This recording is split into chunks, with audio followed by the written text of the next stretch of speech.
श्री स्वामी समर्थ. नमस्कार प्रेमळ स्वामी भक्तांनो. ज्यावेळी आपण एखादा ग्रंथ वाचत असतो किंवा मग श्री स्वामी समर्थ अथवा इतर कोणत्याही देवीची पूजा अर्चना मनापासून करत असतो, तेव्हा त्यावेळी आपल्या शरीराच्या आजूबाजूला दैविक वलयचक्र तयार होते. यालाच दैविक सुरक्षा कवच असे म्हणतात.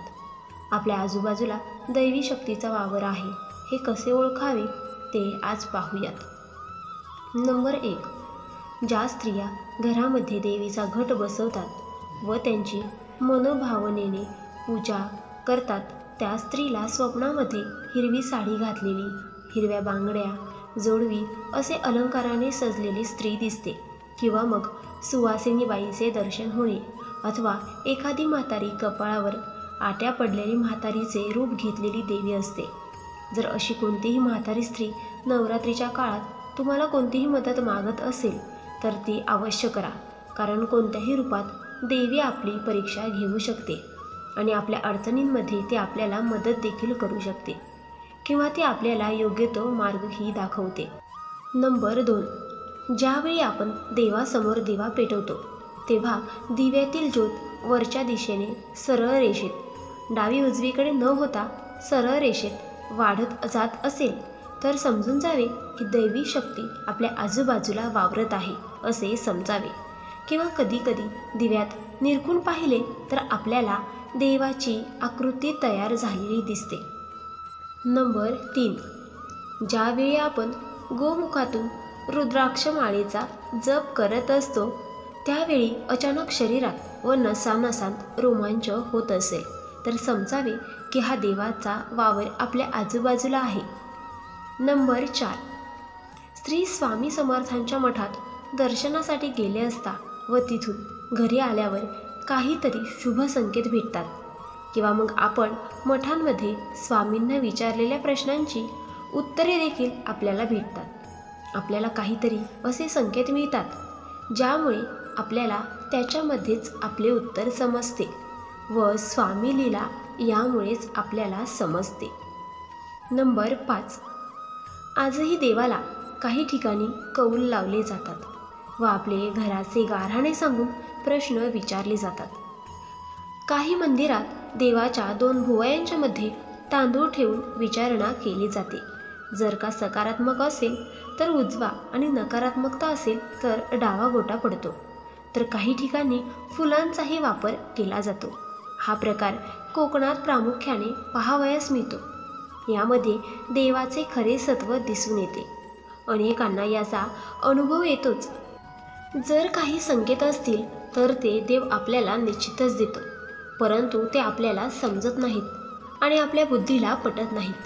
त्यामुळे आपण त्याच्याकडे दुर्लक्ष करत असतो आणि लोकांना या गोष्टीचा अनुभव आलेला असतो. नंबर 6.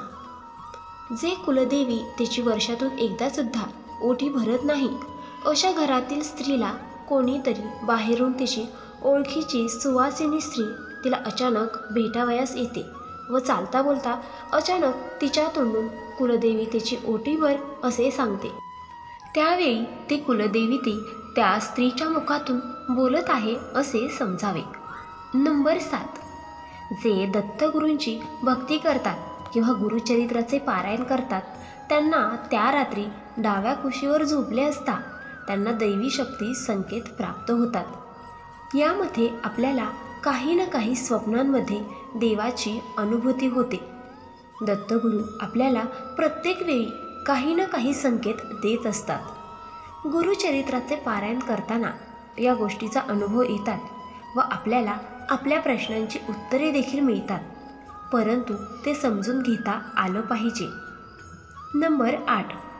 ज्यांना स्वप्नांमध्ये जुन्या घरचे देव म्हणजेच मूळ देव दिसतात त्यांनी समजून जावे की तुम्हाला मूळ देव तुमच्या जीवनात सुख समृद्धी प्रदान करून देणार आहेत. नंबर 9. शिवलिंगावर पंचामृताने अभिषेक करतेवेळी किंवा जल अर्पण करतेवेळी अचानक साप दिसणे हा सुद्धा एक दैविक अनुभव आहे. किंवा मग शिवपिंडीवर वाहिलेले फूल, बेलपत्र थोड्या वेळाने आपोआप खाली पडणे. नंबर 10. ज्या घरामध्ये मूळ देव असतो त्या घरामध्ये उन्हाळ्याच्या गरमीत सुद्धा थंड गारवा जाणवतो.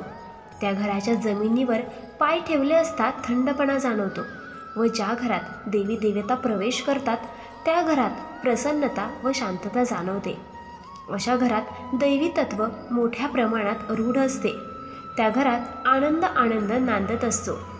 प्रत्येक सदस्याचा चेहरा हसतमुख असतो. नंबर 11. तुळजापूर, शिर्डी, गाणगापूर, नरसिंहवाडी, अक्कलकोट, शेगाव यांसारख्या तीर्थक्षेत्री गेल्यावर प्रवासात काही अडचणी आल्यास त्यात अचानक मदतीसाठी कोणीतरी व्यक्ती धावून येतो व मार्ग मोकळा करतो. जे लोक कधीही तिकडे जातात, नियमित असो अथवा कधीतरी असो, पण त्या लोकांना या गोष्टीची अनुभूती येतेच. काही जणांची गाडी बंद पडते, काही जणांना राहण्यासाठी जागा नसते, असे बरेच प्रॉब्लेम येतात, परंतु त्यांच्यातून मार्ग निघतो. नंबर 12. घरातल्या व्यक्तीला अंगात ताप आला असल्यास गाणगापूरचे भस्म, खंडोबाचा भंडारा हळद, ज्योतिबाचा गुलाल, काळूबाईचा अंगारा यांपैकी काहीही आजारी माणसाच्या अंगाला हातापायाला लावले असता अंगातील ताप शरीराबाहेर टाकला जातो व तो आजारी व्यक्तीला आराम मिळवतो व लवकर बरा होतो. यामधून देवाचे खरे सत्व कळते. नंबर 13. शिवलिंगावर रुद्राभिषेक केल्यावर आपल्या मनातले वाईट विचार, क्रोध, भय, चिंता ही नाहीशी होते व मनाला सुखद असा अनुभव होतो. ज्यावेळी आपण देवासमोर एकांतात ध्यान करत असतो, एकांत म्हणजे इतर कोणीही नाही, फक्त देव, आणि आपण त्यावेळी अचानक हलका सुगंध वास येतो, त्यावेळी समजून जावे की देव आपल्याला भेटावयास आला आहे व तो अदृश्य अवस्थेत आहे. यामध्ये जे दत्त महाराजांचे ध्यान करतो त्याला चाफ्याच्या फुलांचा, स्वामी महाराजांचे ध्यान करतो त्याला बकुळीच्या फुलांचा आणि शिवशंकर यांचे ध्यान करतेवेळी पारिजातकाच्या फुलांचा आणि भगवान विष्णू व यांच्या अवतारांपैकी कोणाचेही ध्यान केले असता चंदनाचा वास येतो. देवीची उपासना करताना मोगरा किंवा माळीच्या फुलांचा वास येतो. नंबर 14. लहान बाळ संध्याकाळच्या वेळी हसत खेळत काही इशारा करत असेल तर समजून जावे की इथे दैवी शक्ती वावरत आहे, कारण लहान बाळाला कोणीतरी प्रतिकृती जाणवत असते, पण ते समजून घेणे त्याच्या विचारांच्या पलीकडे असते. नंबर 15. चिमण्यांनी आपल्या घरामध्ये घरटे बनवणे खूपच शुभ मानले जाते. असे मानले जाते की चिमणी घरामध्ये घरटे बांधून तेथे पिल्ले जन्माला घातले तर घरामध्ये अनेक आनंद येण्याचे प्रतीक आहे. या संकेतानंतर काही काळातच आपल्याला अनेक शुभ समाचार मिळण्यास सुरुवात होते आणि घरापासून संकटे दूर राहतात. त्यामुळे चिमणीचे आपल्या घरामध्ये घरटे करणे चांगले संकेत मानला जातो. अशा त्यांच्या घरट्याला अथवा त्यांच्या अंड्यांना काहीही इजा पोचवू नये, अन्यथा या उलट होण्याची शक्यता देखील असते. नंबर 16. रस्त्यावरून चालताना अचानक लख्ख प्रकाश डोळ्यासमोर येतो व आपण आपले डोळे दोन्ही हाताने झाकून घेतो व नंतर हळूच डोळे उघडून पाहतात तो लख्ख प्रकाश गायब झालेला दिसतो. त्यावेळी आपण मनात विचार करत असतो, हे काय असावे? हा सुद्धा दैवी अनुभूतीचाच प्रकार आहे. नंबर 17. जी व्यक्ती संकटाच्या पेचात सापडली किंवा तिला असं वाटलं असेल की आज तरी आपले काम होईल का, किंवा मग ऑफिसमध्ये जाताना या भीतीपोटी घरातून बाहेर पडावे की नाही, अशा वेळी या व्यक्तीने गळ्यात वैजयंती माळ घालून धारण करून कामाच्या ठिकाणी जावे.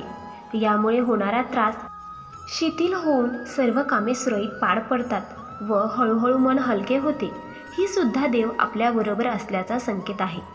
घरामध्ये आपोआप तुळस उगवणे, तुमच्या घरातील बागेत आपोआप तुळशीचे रोप उगवले तर शुभ संकेत समजावा. घरामध्ये भगवान विष्णू आणि लक्ष्मीचा वास राहणार असल्याचे समजावे. नंबर 18. आपोआप दुर्वा उगवणे.